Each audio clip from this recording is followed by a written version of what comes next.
during the break, we were talking about bringing it back to your example about how she picked me, but I married her, and I was saying, well, I thought that was really interesting because we're in this kind of crazy world where we have all this like biological stuff in us, but then we also have like smushed society on top of it, right? So she can pick you, which has been the way it's always been, but then you can pick her back, right? And now we're in a relationship, but now like she's weirdly waiting for you to marry her, and that doesn't feel right. She can't propose to you, and you don't know if you should do that or if that's right.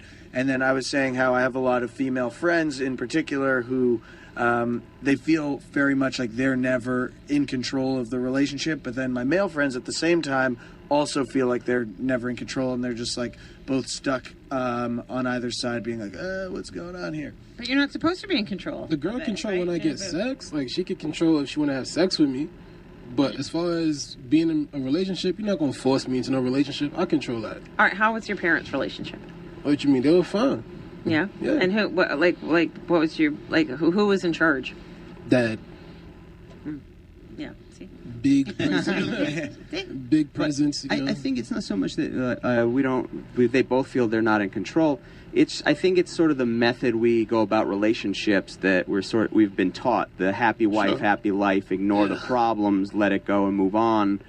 Or happy wife, happy life, really good one to memorize. Yeah, it rhymes. It does rhyme. It does rhyme, but I also doesn't think work ever. No. Happy wife, happy life, without ignoring and self-sacrificing your own soul. Sure, absolutely. It's not at all costs. No, that's and that's what we're about. Actually, it's much more interesting as a woman to be with a man who's trying just as hard as you are. To be the one who's like. But here's the otherwise, thing. they're your child. Here's the thing with that is. You know, happy life, happy wife assumes that you should do whatever she says to make her happy, even when you're sacrificing that. That's what the assumption is, and that's the problem with it. The difference is if you first make balanced, credible men, part of my happiness doesn't come if we're in a relationship and we have a daughter. My happiness is not happiness unless... part of your happiness is encompassed in my happiness. Right. There's no way I can be a husband who's married to a woman who has a child my child is hungry and my woman is unhappy. Right. I failed because my masculinity is attached to my ability to provide. Yeah, but the whole point is nobody will be happy unless you're happy. And that's the point. It's all about you. Yeah. Every relationship is all about you figuring yourself out. They're the big mirror. They're the worst kind. They're like...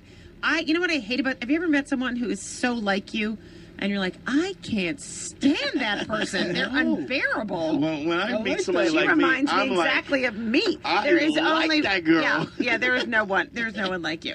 I don't know. I can't. No. Maybe Phyllis Diller. Maybe was a bit like you. I don't know if she had as many rings, in all fairness to the fantastic Phyllis Diller. There's no one, but I mean, like, yeah. No. I say it's funny. I say that sometimes I'll go. I'll go. How awesome would it be if you had you as your best friend? Oh, so and I'm like, oh wow, that would be so awesome. And I've had guys say, oh man, I don't know. I can barely handle one of me. I don't want to. I wish I had another me.